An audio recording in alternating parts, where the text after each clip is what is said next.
October 14th, 1943, 27,000 feet above Schweinfurt, Germany. The sky is alive, but not with birds. Engines roar in synchronized thunder as dozens, no, hundreds of American bombers slice through the freezing stratosphere. Frost creeps across metal fuselages. Oxygen masks fog with every breath.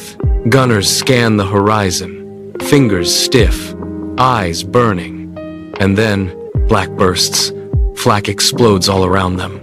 Violent, precise, deadly. Inside a B-17 flying fortress, Staff Sergeant Maynard Snuffy Smith grips his position. The aircraft shudders violently as a shell detonates just off the wing. Metal tears. Smoke pours into the cabin. The intercom crackles. Stay in formation. Hold your altitude. But formation is breaking. Below, the German fighters rise like wolves sensing blood. Messerschmitt Bf 109S. Focke-Wulf 190S. Sleek, fast, deadly, and they are hunting. Just a year earlier, the men flying these bombers were the subject of ridicule. German pilots had a name for them: baby bombers. Slow, clumsy, easy prey. The early American daylight bombing missions had been disastrous. The doctrine itself seemed flawed, flying heavy bombers in tight formations, in broad daylight, without long-range fighter escort. It was bold. Some said reckless. The Germans, they laughed. To them, these bombers were floating targets, lumbering giants with thin skins and predictable paths, easy kills for experienced Luftwaffe aces. And at first, they were right. Back in 1942, over-occupied the formation doesn't break. It can't, because the moment it does, the illusion of strength shatters. Oktober 14th, 1943 Schweinfurt. The second wave is deeper now, further than most have ever flown. The German heartland stretches beneath them: factories, rail lines, the machinery of war. But up here, it's chaos. Bandits, 3 o'clock high. The warning cuts through the intercom like a blade. Heads snap, guns pivot, and then they see them.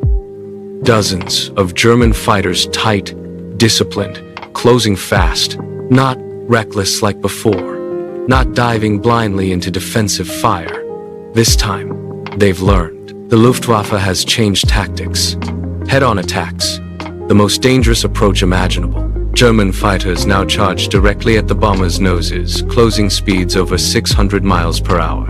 In mere seconds, they unleash cannon fire heavy 20mm and 30mm shells, then break away just before impact. It's brutal, efficient, and devastating. Inside the lead B-17, the cockpit glass suddenly erupts. A shell punches through the nose.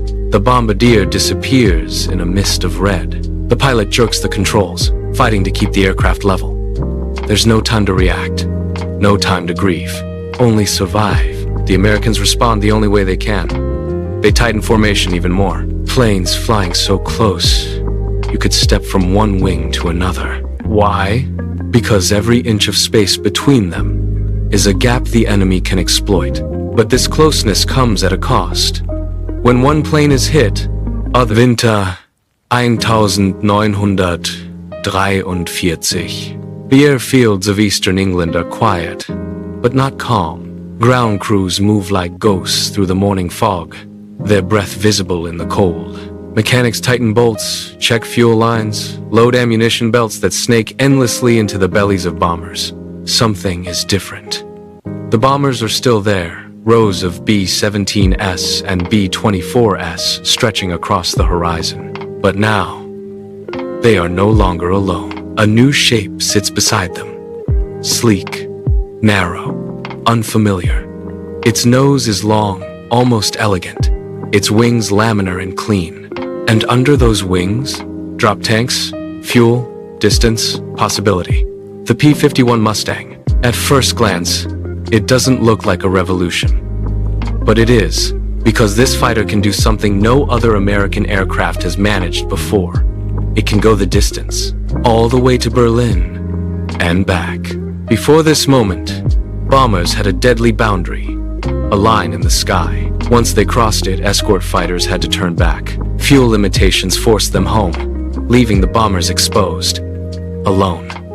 The Luftwaffe knew that line. They waited at that line. Now, that line is gone. Inside the cockpit of a P-51, Lieutenant James Bud Anderson adjusts his oxygen mask. The Merlin engine hums with controlled power, a low, dangerous growl. He looks out across the formation of bombers ahead. Hundreds of them, silver bodies glinting in the pale sun. And for the first time, he's not turning back. Stay with them, comes the order over the radio. Simple words, February 20th, 1944. Dawn bleeds slowly over England. Runways tremble. Engines ignite one after another. Then, all at once until the Earth itself seems to vibrate with power. Propellers blur into spinning discs. Exhaust flames flicker in the cold air. This isn't just another mission. This is the beginning of something far bigger. They call it Big Week. Operation Argument. The objective is simple. Destroy the German aircraft industry. Factories, assembly plants, engine production. Everything that keeps the Luftwaffe alive. But the scale? Unprecedented. Waves of bombers take off in relentless succession. B-17S, B-24S, forming massive streams across the sky. And with them, the Mustangs, the Thunderbolts, the Lightning Fighters, all of them, together. This time, there will be no gaps, no safe moments, no breathing room. Inside one of the lead bombers, the crew checks instruments in silence. They know what's coming. They've seen it before, but never like this. The formation stretches for miles, layer upon layer of aircraft glinting metal under the rising sun. You can almost feel it, the weight of it, the inevitability. Over Germany, radar screens light up. Operators stare in disbelief. It's not a raid, it's an invasion. Luftwaffe command scrambles everything they have left. Fighters launch in waves. Pilots, some barely trained, are thrown into the air. There's no choice. If they don't stop this, there will be nothing left to defend. The first interception begins June 6th, 1944. Before the sun rises over Normandy, the sky is already full. Engines. Hundreds of them. No, thousands. A constant, rolling thunder that never fades. The air vibrates with it. The sea below trembles under its shadow. You look up, and there is no sky. Only aircraft. Bombers. Endless streams of them. B-17 flying fortresses. B-24 liberators. Once mocked, once hunted. Now, they arrive like a storm that cannot be stopped. Below, along the French coastline, German defenses wait. Concrete bunkers, artillery nests, machine gun positions carved into cliffs. Prepared, fortified, confident.